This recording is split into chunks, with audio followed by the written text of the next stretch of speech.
Madam Speaker, thank you for the opportunity to contribute to this very important debate. I will begin by referring to the Constitution, which is my Bible or my Quran on matters governance.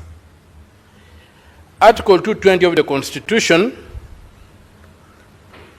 provides for how our budgets have to be made, their content, timing, and form. And within that particular section, it's clearly stated that our debts must be contained in the budgets, in the annual budgets that are made. The proposals to borrow and where money is to be borrowed from should be in the budget that comes to the Parliament every year. Now, contrary to that, Parliament has done something very strange and totally unconstitutional in this country by enacting something called the debt ceiling in the Public Finance Management Act. The debt ceiling, the concept of a debt ceiling has got a history.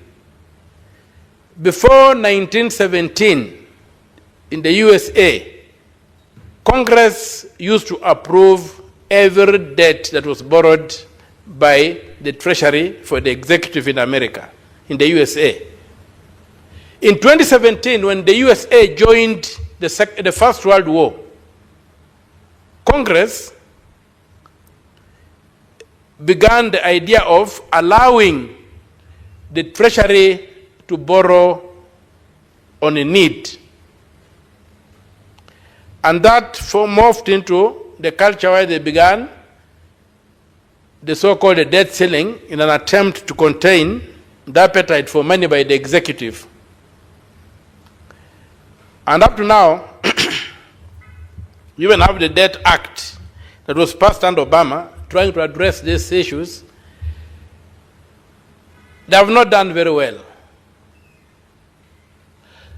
So we have gone ahead and borrowed the idea of a debt ceiling from the Americans who did it out of an emergency situation and failed to go back to the default that they used to have, where Congress approved every debt. And now we are trying to peg our debt on GDP. First of all, it doesn't make any sense, any common sense, to peg a debt on GDP when you know that GDP is the collective, the totality of the productivity of a state as estimated per year. And yet you repay debt, not from your percentage of GDP, you repay debt from your taxes. Debt must be tied to the capacity to raise taxes to pay them. And that's why in Article 220, there is a requirement that Parliament, in every budget that the executive proposes, in Article 221C, it says, 1B, first of all, it says, budgets of the national and county governments shall contain proposals for financing any anticipated deficit for the period to which they apply. C, proposals regarding borrowing and other forms of public liability that will increase public debt during the following year. Now, when you look at our budget, Parliament always passes a balanced budget that conforms to those two provisions. That budget is contained in the appropriation bill. And each appropriation bill is what gives us the legitimate debt within the Republic of Kenya. Now, I've taken my time to examine our appropriation bills from 2017 to 2025 and established that Parliament only approved 2 trillion, has only approved 2 trillion 791 billion 543 million 336,707 shillings. Yet, when you examine the debt register published by the Treasury, you find that we have borrowed 8 trillion 918 billion 21 million 659,782 shillings, which means we have borrowed 6 trillion 950,163 billion 6 trillion 950 billion 163 million 132,328 shillings outside the law. Other than that, we have also seen the other activity that happened the other day. We were told that the Eurobond had matured and the government required to borrow extra money from the Eurobond market to offset what had become due. And they borrowed quite a bit of money. Yet, the Constitution in Article 214 states categorically that the public debt is a direct charge on the consolidated fund. The Public Finance Management Act 2 and the regulations forbid borrowing money to pay another debt, borrowing money to pay a debt. So why does the government get powers to do these kind of things? And I'm in particular referring to Section 15, 2C, and 50 clause 3 of the Public Finance Management Act. When we borrow money against the law, what are we trying to achieve? What evidence is there that the debt for the Eurobond had not been paid off as required by law automatically as a direct charge to the consolidated fund, that we had to go borrowing further money for it? Madam Speaker, as I proceed to submit, I also want to observe that of the odious debt that I've referred to, 4 trillion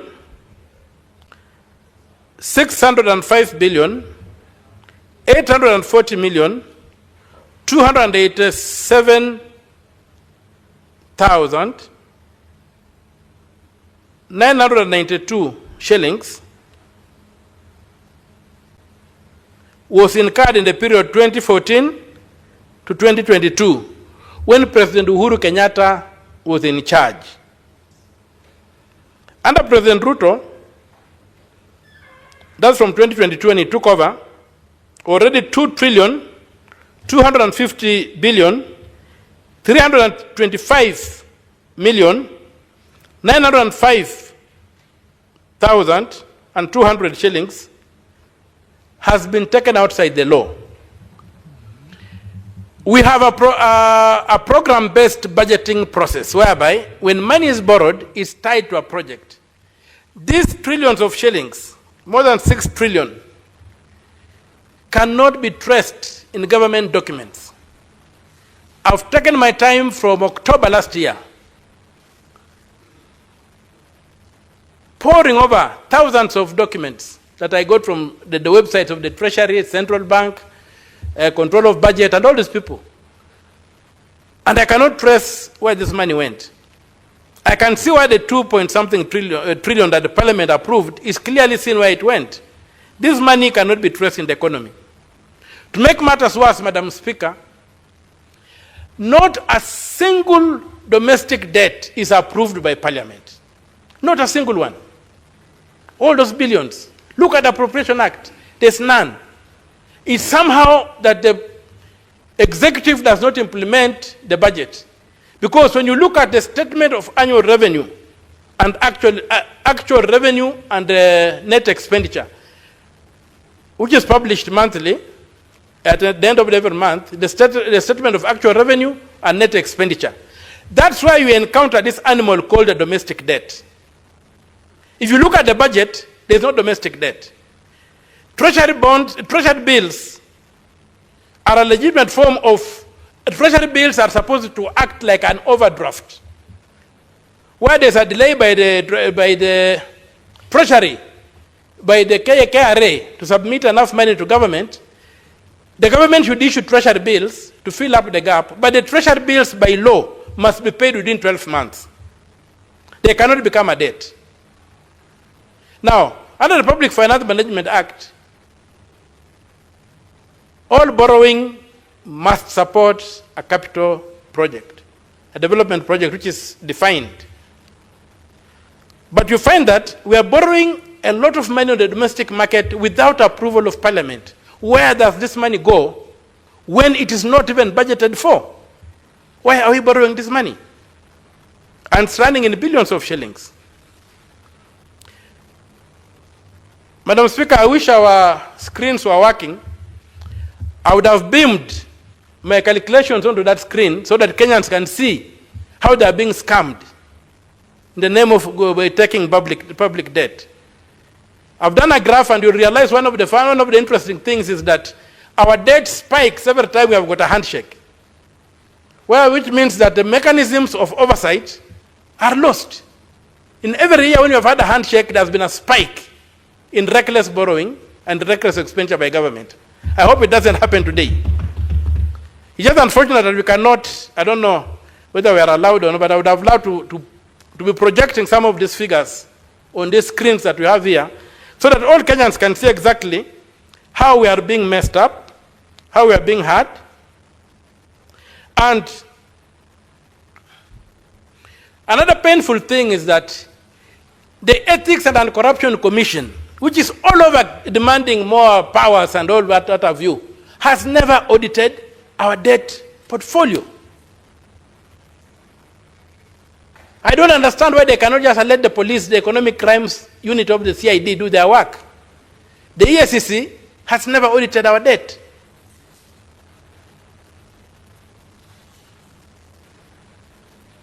You find again, one of the things that has made our debt shoot up from 2014 is that Parliament amended the Public Finance Management Act to allow for money borrowed to be kept offshore, contrary to Article 206, which requires that all money borrowed must be kept in the consolidated fund.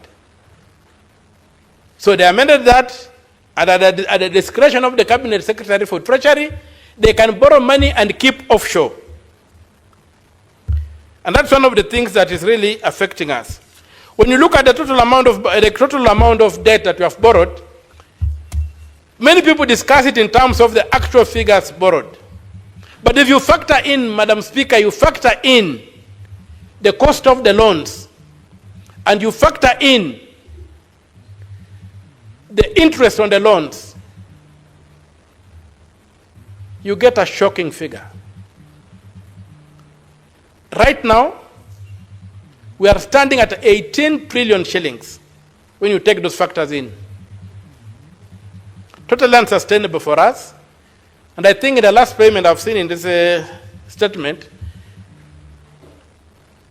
and the projections of paying 1.7 trillion, 2.7 trillion in debt and what have you, those kind of projections are not good for this country.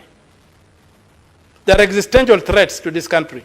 You cannot have a budget of, say, 3.7 trillion and spend 1.7 trillion repaying debt, and only 700 billion of the 1.7 trillion goes to paying off the principal, and 1 trillion goes to paying interest. That cannot work. It's going to sink this country.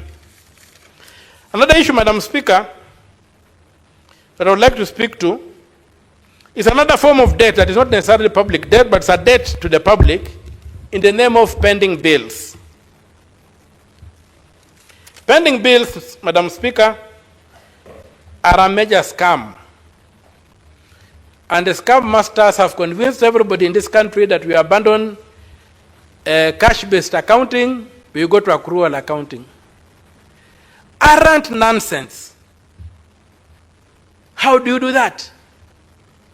When you implement a budget, and a budget is an act of parliament, a budget is a law, or a budget is an act of a county assembly, it's a law.